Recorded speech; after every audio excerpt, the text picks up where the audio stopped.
मधु शहर में रहने वाली पढ़ी लिखी मॉडर्न लड़की है। वो और पवन साथ कॉलेज में पढ़ते थे। धीरे धीरे उन दोनों में प्यार हो गया। पर पवन गांव में रहने वाला एक साधारण सा लड़का है। मधु के पिता हमेशा उसे ये बात कहकर ताना देते हैं। तुम वहां गांव में कैसे एडजस्ट करोगी? शादी करके तुम गांव तो चली जाओगी, पर अपनी सारी मॉडर्न सोच और चीजें यहाँ शहर में ही रख कर जाना। ये सुनकर मधु को बहुत गुस्सा आता है। तो क्या हुआ अगर वो लोग गांव के हैं? मैं वहां जाकर उस घर को बिल्कुल शहर की तरह बना दूंगी। शाम होते ही मधु पवन को वीडियो कॉल करती है। अच्छा हुआ तुमने वीडियो कॉल कर लिया। हाँ, मैं तुम्हें आज अपनी माँ से मिलाता हूँ। अरे बिट्टू, क्या कर रहा है? ये क्या है? दूर करना इस टुनटुने को। जाने कौन दिख रहा है इसमें तो। अरे माँ, आपकी बहू का वीडियो कॉल है। आप इसमें अपनी बहू से आमने सामने बात कर सकती हैं। नमस्ते माँ जी, कैसी हैं आप? अरे जेका, ये बहू ने अपने कानों में क्या लगाया है? जो कैसे झुमके हैं? झुमके नहीं माँ जी, इन्हें ईयरफोन्स कहते हैं। इससे सामने वाले की आवाज और अच्छे से आती है। मैं आपको भी ला कर दूंगी। अरे नहीं नहीं, हमें नहीं ना चाहिए। हमारे कान बिल्कुल ठीक है। हाँ। माँ जी की ये बातें सुनकर मधु को अपने पिता की बातें याद आ जाती है और वो उसी वक्त ये ठान लेती है कि वो अपने ससुराल को एकदम मॉडर्न ससुराल बनाकर रहेगी। कुछ दिन बीत जाते हैं। पवन और मधु की शादी हो चुकी है। आज मधु का अपने ससुराल में पहला दिन है। माँ जी, मैं आपके लिए एक तोहफा लाई हूँ। अरे इतना बड़ा तोहफा! अरे क्या लाई है रे इस बड़े से बक्से में? मधु बॉक्स खोलती है। ये क्या है? ये वैक्यूम क्लीनर है। मैंने आपको झाड़ू लगाते हुए देखा तो सोचा अब आपका काम आसान हो जाएगा। अरे वाह बहू वाह!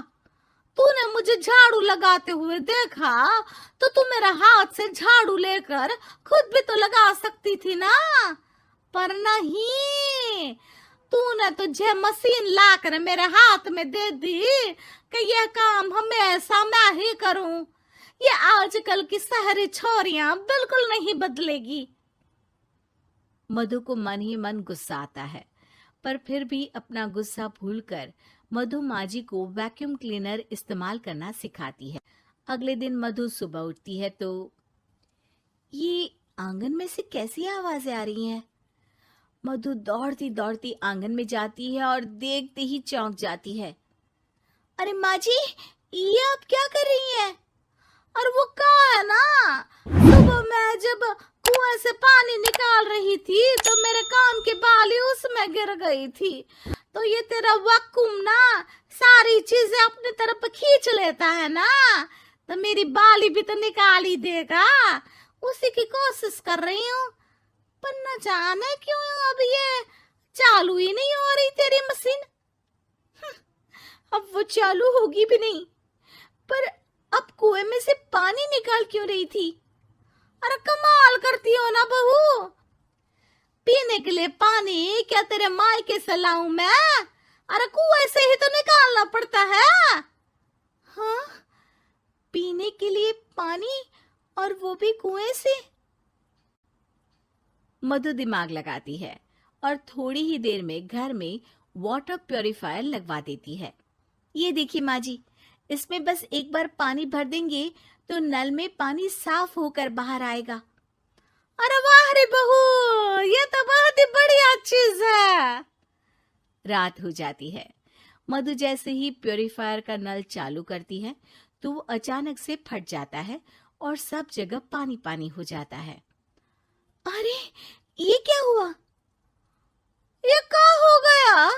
मैंने तो बस इसमें उबला हुआ पानी डाला था, ये इतनी जल्दी खराब हो गया। अरे ये सारी शहरी चीजें सब ऐसी ही होती है कबूरी। क्या आपने इसमें उबला पानी डाला था? हाँ तो फिर पानी तो तभी साफ होगा ना जब उसे उबालेंगे। ये मशीन का कोई जिन है जो हमने जो बोला वो कर देगी है? मधु को बहुत गुस्सा आता है। इस तरह तो मेरा अपने ससुराल को मॉडर्न बनाने का सपना अधूरा ही रह जाएगा।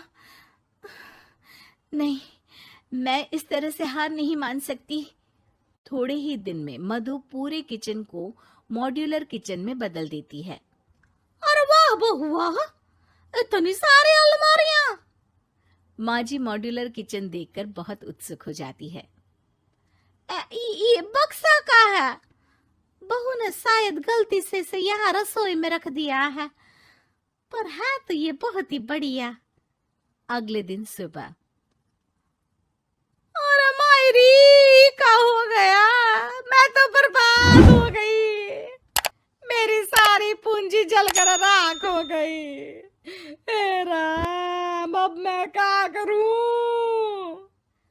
माँ जी की रोने की आवाज सुनकर मधु दौड़ी दौड़ी किचन में आती है और इतना धुआं देखकर घबरा जाती है।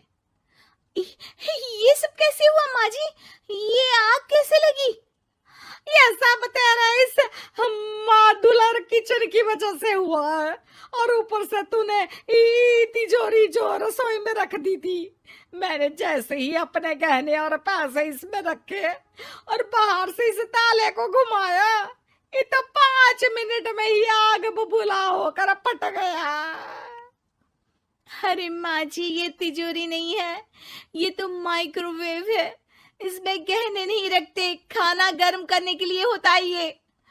और ये जो आपने घुमाया ना, ये ताला नहीं है, आपने इसके टेम्परेचर को फुल कर दिया, इसलिए ये फट गया।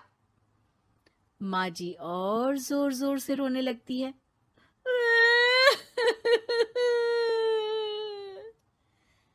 मधु सर पीट लेती है और कसम खाती है कि अब ससुराल को मॉडर्न बनाने की कोई कोशिश नहीं करेगी। मुझे माफ कर दीजिए माँ जी, आप जैसी हैं वैसी ही ठीक है। मधु को अपने पिता की कही बात याद आ जाती है और मधु वापस घर और किचन को पहले जैसा ही कर देती है।